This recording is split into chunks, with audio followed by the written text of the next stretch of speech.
పేరుతో బహిష్కరించడం. సిగ్గు సిగ్గు ఆధునిక కాలంలో కులం పేరుతో కొనసాగడం. మిత్రులారా, అందరికీ సామాజిక ఉద్యమాభివందనాలు. సభ్య సమాజం సిగ్గుపడే ఒక సంఘటన పెద్దపల్లి జిల్లా కాల్వ శ్రీరాంపూర్ మండలం పెగడపల్లి అనే గ్రామంలో జరిగింది. మరి మనం ఆధునిక సమాజంలో 2026వ సంవత్సరంలో ఉన్నాము. స్వాతంత్ర్యం వచ్చి 70-80 ఏళ్ళ కాలం అవుతున్నా ఇంకా కుల వివక్ష ఎంత దుర్మార్గంగా ఉందో ఇక్కడ జరిగిన ఒక సంఘటన అందరికీ కళ్ళు తెరిపిస్తుంది. ఒకడేమో కులమే లేదంటాడు, ఇంకొకడేమో ఈ కాలంలో కుల వివక్ష ఎక్కడుందంటాడు, ఇంకొకడేమో రిజర్వేషన్లు అవసరమా అంటాడు, మరొకడేమో SC ST అట్రాసిటీ యాక్ట్ అవసరమా అంటాడు, ఇంకొకడేమో అంతా సమానత్వం వచ్చేసింది, మేమంతా హిందువులం బంధువులం అంటారు. ఎక్కడుందో ఒక్కసారి స్వయం విమర్శ చేసుకోండి. రోజంతా ఉపవాసం ఉండి, ఆదివారం రోజంతా ఉపవాసం ఉండి, ఆ రాత్రి ఎల్లమ్మ తల్లికి మరి ఎస్సీల ఇళ్ళలోనే పుట్టి పెరిగిందని, ఎల్లమ్మ వచ్చి అందులోనే దాక్కున్నదని, ఆమె ప్రాణాలు కాపాడిందే ఎస్సీ దళితులు అని పురాణాల్లో రాసుకొని మా దేవత, మా ఊరికి దేవత, మా కులదేవత అని గౌరవిస్తూ ఉంటారు. మరి అటు గౌండ్లకి ఇటు మాల మాదిగోళ్ళకి ఒక ఉమ్మడి దేవతగా ఎల్లమ్మ తల్లి ఉంది.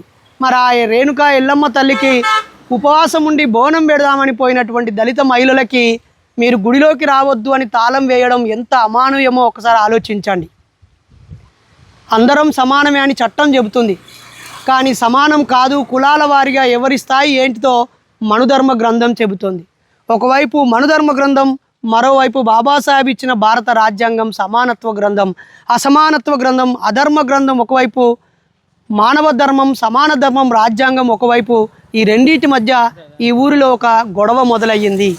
మరి అర్ధరాత్రి వరకు మెలకువతో ఉండి ఇక కరుణిస్తారా వెళ్ళి దేవతకు దండం పెట్టుకుందామని వండి బోనం పెట్టబోయేటువంటి ఆ తల్లులందరినీ దుఃఖపర్యంతం చేసి మళ్ళీ ఒక్కసారి వాళ్ళ పిల్లలు చదువుకొని ఉద్యోగాలు తెచ్చుకొని సమానంగా జీవిస్తామని బతుకుతున్న దళిత మహిళల్ని మీరు తక్కువ కులం వారు, మీరు తక్కువ జాతి వారు, మీరు ఊరవతలో ఉండాల్సిన వాళ్ళు, మీరు గుడిలోకి రావడానికి వీలు లేదనేటువంటి ఒక అహంకారాన్ని ప్రదర్శించిన పరిస్థితి ఎందుకు వచ్చింది? మరి గౌడ మహిళలకి దళిత మహిళలు ఏమైనా గొడవలా? దళిత మహిళలకి గౌడ మహిళలపై ఏమైనా ప్రత్యేకమైన ద్వేషమా? అందరూ మహిళలే, అందరూ మహిళలు మనుధర్మ గ్రంథం ప్రకారంగా నా స్త్రీ స్వతంత్రం అనర్హతే. ఏ స్త్రీకి స్వతంత్రం లేదు. స్త్రీ అంటేనే పాపపు యోని నుంచి పుట్టిన పాపులు. అది బ్రాహ్మణ స్త్రీ అయినా, వెలమ దొరసాని అయినా, రెడ్డి కమ్మకాపు పటేలమ్మ అయినా, బీసీ మహిళ అయినా అందరూ తక్కువే అని చూడబడుతున్న గ్రంథాల ప్రకారంగా ఒక మహిళ మరో మహిళని ఎందుకు దూరం పెట్టింది? ఏ మనుధర్మము వాళ్ళని తక్కువ అని మానసికంగా ప్రిపేర్ చేసింది? అక్కడ పూజారి వాళ్ళ భార్య వచ్చి ఎస్సీ మహిళలారా దూరం ఉండండి అని చెప్పలేదే. గౌడ మహిళల్లో ఎందుకు మనువాదం చొర్రింది? తోటి మహిళలు మాతో సమానమని ఎందుకు అనుకోలేదు? భక్తి ముందు, దేవుడి ముందు అందరూ సమానమనే భావనని ఇక్కడున్నటువంటి సంఘ సంస్కర్తలు కానీ, మత పెద్దలు కానీ, ఆయా పూజ దేవుడి పేరుతో 100 ఎకరాలు 1000 ఎకరాలు దోచుకున్నటువంటి వ్యక్తులు ఎందుకు మానవత్వాన్ని నూరిపోయలేదో ఒకసారి ఆలోచించండి. అదే నమ్ముకున్న మనుధర్మము వాళ్ళని దూరం పెట్టింది. అదే భారత రాజ్యాంగము చట్ట ప్రకారంగా ఎస్పీని కూడా పిలిచి అక్కడ రోడ్డు మీద నిలబెట్టి వాళ్ళని సమానంగా గుడిలోకి వెళ్ళే అవకాశాన్ని భారత రాజ్యాంగం ఇచ్చింది. ఇక్కడ రాజ్యాంగం యొక్క గొప్పతనం మనకు అర్థం కావాలి. అలాగే మనుధర్మం యొక్క కుట్రతత్వం ఏందో మనకు బోధపడాలి.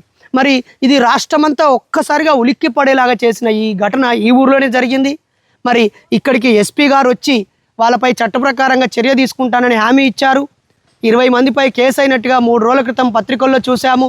SC ST అట్రాసిటీ యాక్ట్ అయితే 24 గంటల్లోపు DSP స్థాయి అధికారి విచారణ ప్రత్యక్షంగా ఫీల్డ్ విజిట్ చేసి విచారణ జరిపించి శిక్షించాలి, అలాగే కాంపన్సేషన్ అందించాలి. మరి ఇప్పటివరకు ఎవరిని అరెస్ట్ చూపించలేదు అంటే ఏం జరుగుతుంది? ఒక దళితుడే ఉప ముఖ్యమంత్రి ఉన్నా న్యాయం జరగదా? సోషల్ వెల్ఫేర్ మినిస్ట్రీ ఉన్నా న్యాయం జరగదా? ఇదే పూర్వ కరీంనగర్ జిల్లాకు చెందిన వ్యక్తే సోషల్ వెల్ఫేర్ మినిస్టర్గా ఉన్నారు. మరి మంత్రులు కూడా సీతక్క లాంటి ఒక గిరిజన మంత్రి ఉంది, అలాగే కొండా సురేఖ లాంటి దేవాలయ శాఖ మంత్రి బీసీ బిడ్డ పద్మశాలి బిడ్డ ఉన్నారు. మరి ఈ ఇద్దరు మహిళలు ఏం చేస్తారు?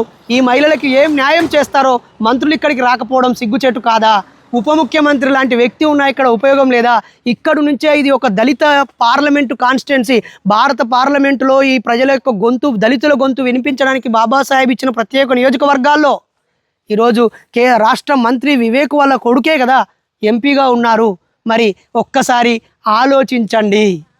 ఎప్పుడు జిల్లా కలెక్టరు, జిల్లా ఎస్పీ గారు ఎందుకని ఈ జిల్లాకు, ఈ ఊరికి వచ్చి మత సామరస్యత, కుల సామరస్యత, సోదర భావాన్ని పెంపొందించి వీళ్ళందరినీ కూర్చోబెట్టి ఒక స్నేహపూరిత వాతావరణం కోసం కార్యక్రమాలు ఎందుకు చేయటం లేదు? ఇది కేవలం దళితులే మాట్లాడాల్సిన విషయమా? ఏం గౌడవ కులస్తుల్లో ఉన్న చైతన్యవంతులు మాట్లాడకూడదా? అలాగే ఇతర బీసీ కులాల వారు మాట్లాడకూడదా? లేదా ఓపెన్ కేటగిరీలో రెడ్డి, వెలమ, దొరలు వాళ్ళ గొంతు వినిపించకూడదా? ఇది గౌండోళ్లకు, మాదిగోళ్లకు సంబంధించిన సమస్యనా? ఇది ఓన్లీ ఎస్సీ ఎస్టీ అట్రాసిటీకి సంబంధించిన సమస్యనా? చైతన్యవంతులను చెప్పుకునేవారు, సంఘాల పేరు చెప్పుకొని తిరిగేవారు, ఉద్యమాల పేరుతో తిరిగేవారు, టీవీలో, పేపర్లో, చర్చల్లో పాల్గొనేటువంటి ఓ మేధావులారా, విద్యావంతులారా, మీ గొంతు ఎందుకు మూగబోయింది? వారం రోజుల తర్వాత అయినా మనసు చంపుకోలేక ఈడికి నేను ఎందుకు వచ్చాను? దేవుడిని నమ్మని నేను, మూఢనమ్మకాలు నమ్మని నేను మాట్లాడితే ఎక్కడ ఇది ఇతనికి దేవుడు అంటే ఇష్టం లేదు కాబట్టి దేవుడి వంకతో మాట్లాడుతున్నారని తప్పుగా అర్థం చేసుకుంటారని గమ్మున ఉన్నాము. కాబట్టి చట్ట ప్రకారంగా ఈరోజు అరెస్టు చూపించాలి. ఇలాంటి పునరావృతం కాకుండా ప్రభుత్వం చర్యలు తీసుకోవాలి. ఆయా మత పెద్దలు కూడా ఇదిగో ఈ హైందవ ధర్మంలో, సనాతన ధర్మంలో, హిందూ ధర్మంలో భారత రాజ్యాంగం కాకుండా మనుధర్మాన్ని నమ్ముకుంటే ఇలాంటివి అడుగడుగునా జరుగుతాయని ఆలోచించాలని ఈ సందర్భంగా కోరుతున్నాం. ఆ రోజు బాబాసాహెబ్కు కూడా తప్పలేదు. కాలారాం టెంపుల్ 1936లోనే పోరాటం చేయాల్సి వచ్చింది. 1925లోనే పెరియార్ రామస్వామి వైకోం దేవాలయం ముందు నడవడం కోసం పోరాటం చేయాల్సి వచ్చింది. ఇన్ని సంవత్సరాల తర్వాత, 100 సంవత్సరాల తర్వాత 2026 సంవత్సరంలో ఇప్పుడు కూడా గుడిలోకి వెళ్ళడం కోసం దండాలు పెట్టుకొని బతిలాడుకొని పోలీసు ప్రహార మధ్య వెళ్ళాల్సినటువంటి పరిస్థితి ఎందుకు వచ్చిందో ఒకసారి ఆలోచించాలి. వెంటనే జిల్లా కలెక్టరు, జిల్లా ఎస్పీ ఇక్కడ మంచి వాతావరణం ఏర్పడడం కోసం ప్రజా చైతన్య కార్యక్రమం నిర్వహించాలి. అలాగే డిప్యూటీ సీఎం గారు, సోషల్ వెల్ఫేర్ మినిస్టరు, అలాగే ఆలయ దేవాదాయ శాఖ మంత్రి కొండా సురేఖ గారు స్పందించి ఇక్కడికి రావాలి, ఈ సమస్యను పరిష్కరించాలి. ఇలాంటివి రాష్ట్రంలో ఎక్కడ పునరావృతం కాకుండా తీసుకోవాలి. భారత రాజ్యాంగం వర్ధిల్లాలి, వర్ధిల్లాలి భారత రాజ్యాంగం, వర్ధిల్లాలి దళిత బహుజనుల ఐక్యత, నశించాలి కులం పేరుతో వివక్ష, అరెస్టు చేయాలి ఎస్సీ ఎస్టీ యాక్ట్ ప్రకారం వెంటనే. జై భీమ్.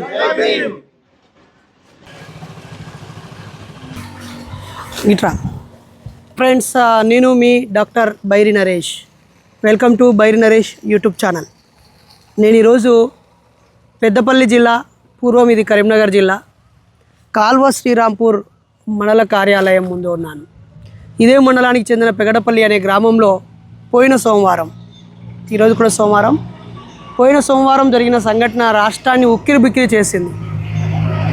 అర్ధరాత్రి ఎల్లమ్మ జాతర చేస్తూ, ఎల్లమ్మకి బోనాలు పెడుతూ దండం పెట్టుకుంటున్న సందర్భంలో రోజంతా ఉపవాసం ఉన్నటువంటి దళిత మహిళలు సాయంత్రం ఆ ఎల్లమ్మ తల్లికి బోనం అర్పించి ఉపవాస దీక్ష ముగించి దండం పెట్టుకుంటారు. ఈ విషయం ఎంత కలకలమో చూడండి. ఇంకా ఈ కాలంలో కులం ఎక్కడుంది, వివక్ష ఎక్కడుంది అనే వారికి చెంపపెట్టు లాంటి సంఘటన. మరి రేణుక ఎల్లమ్మ లందలో దాక్కొని ప్రాణాలు కాపాడుకున్నదని, దళితుల ఇలవేలు పని, దళితుల కుటుంబ దేవత అని అందరూ గౌరవిస్తారు. మరి ఇటు దళితులు హిందువులే, అటు గౌడ అక్కలు హిందువులే. గౌడ మహిళలు అర్ధరాత్రి గుడిలోకి వచ్చినటువంటి దళిత మహిళల్ని రానివ్వలేదు. మరి ఎక్కడ మానవత్వం ఉన్నట్టు, కులవివక్ష లేదు అనే వాళ్ళందరికీ ఇది ఒక సమాధానం కాదా? స్వాతంత్రం వచ్చి ఇన్నేళ్ళైన తర్వాత 2025వ కాలంలో కూడా గుడిలోకి రావడానికి అనుమతి కోసం రోడ్డుపై ధర్నా చేసే అఘాయిత్యం ఉండడంపై మీరేమంటారు? ఒకవైపు మనుధర్మ గ్రంథం, మరోవైపు భారత రాజ్యాంగం. రాజ్యాంగం చట్టం ముందు అందరూ సమానమే, హిందువులందరూ హిందువుల ఆలయానికి వెళ్ళొచ్చు, క్రైస్తవులు చర్చికి వెళ్ళొచ్చు, ముస్లింలు మసీదుకి వెళ్ళొచ్చు అని చెప్తుంది. మరి ఇక్కడ మనుధర్మం, వీళ్ళు అంటరాని వాళ్ళు, వీళ్ళు మాదిగలు, వీళ్ళని అంటుకోకూడదు, ముట్టుకోకూడదు, వీళ్ళు రాకూడదు అంటున్నారు. మరి ఇన్నేళ్ళుగా ఆ గుడిలోకి రాకున్న ఆ ఎల్లమ్మ తల్లి రండి అని స్వాగతం పలకలేదు. తాళం వేస్తే నోరు మూసుకొని ఎల్లమ్మ తల్లి అలాగే ఒడ్డిపోయింది. గౌడ మహిళలు కూడా మానవత్వం మరిచారు. కులం, వాళ్ళలో గూడు కట్టినటువంటి కులాన్ని చూపించారు. నిజానికి గౌడ మహిళలు అంత శత్రువుల, వాళ్ళకి నూరిపోసింది ఎవరు? ఈ ఎస్సీలు దళితులని, వీళ్ళు అంటరాని వారని, తక్కువ కులం వారని, వీళ్ళని ముట్టుకుంటే స్నానం చేయాలని, వీళ్ళు గుడిలోకి రాకూడదని, వీళ్ళు మనతో సమానం కాదని వాళ్ళ మెదల్లో నూరిపోసిన ఆ మనువాదులు ఎవరు? ఆ మనుగ్రంథం ఏం చెబుతోంది? ఎందుకు కులాల వారిగా విభజించి అంటూ ముట్టు, అస్పృశ్యత, అంటరానితనాన్ని పెంచి పోషిస్తుంది మన ధర్మం? అదే భారత రాజ్యాంగాన్ని నమ్ముకున్నారు. వాళ్ళ హక్కులు వాళ్ళు తెలుసుకున్నారు, పోరాటం చేశారు. జిల్లా ఉన్నతాధికారులే, పోలీసులే వచ్చి దగ్గరుండి ఆలయ ప్రవేశం చేసి దాన్ని సద్దుమణిగింపజేశారు. మరి సనాతనవాదులు లేదా ఆచార వ్యవహారాలని ఇవి మా సాంప్రదాయంలో భాగమని, కట్టు బొట్టు అంటు ముట్టు ఇవన్నీ మా అంతర్భాగం అనే వాళ్ళకి ఏం సమాధానం చెప్తారు? మరి మనుధర్మం గెలిచిందా, భారత రాజ్యాంగం గెలిచిందా? ఈరోజు దళిత మహిళలకు గుడి లోపలికి వెళ్ళే అవకాశం భారత రాజ్యాంగం ఇచ్చిందా, మనుధర్మం ఇచ్చిందా? ఆలోచించాలి. గ్రామాల్లో అన్ని కులాల వాళ్ళు కలిసిమెలిసి బతికే వ్యవస్థను తీసేసి అంటుముట్టు పేరుతో ఈ సనాతన ధర్మం, మనుధర్మం ఎంతగా విభజిస్తుందో ఒక్కసారి మీరు ఆలోచించండి. మరి స్పష్టంగా దళిత మహిళలని వాళ్ళని అడ్డు పెట్టారు, దూరం పెట్టారు. ఈ క్రమంలో వాళ్ళ మీద ఈరోజు ఒక చర్చ జరుగుతూ ఉంది. ఎస్సీ ఎస్టీ అట్రాసిటీ యాక్ట్ జరుగుతుంది. ఆ చట్టం ఓకే అవుతే ఎంతమంది జైల్లోకి వెళ్ళాల్సి వస్తుంది? జైల్లోకి వెళ్ళడం ద్వారా దళితులకి మరియు గౌడ్లకి మధ్య ఎంత దూరం పెరిగిపోతుంది? ఈ సమస్యను ఎవరు పరిష్కరించాలి, ఎలా పరిష్కరించాలి? ఈరోజు సమాజం ముందు ఒక సమస్య ఉంది. దళితులని గుడిలోకి రానివ్వకుండా అడ్డుకునే వాతావరణం. దీనిపైన మీరందరూ ఆలోచించాలని ప్రభుత్వం, పోలీసు, ఎస్పీ, జిల్లా కలెక్టర్ కూడా స్పందించి ఈ సమస్యని సున్నితంగా తీసుకొని పరిష్కరించాలని హృదయపూర్వకంగా కోరుతూ నేను మీ డాక్టర్ బైరి నరేష్.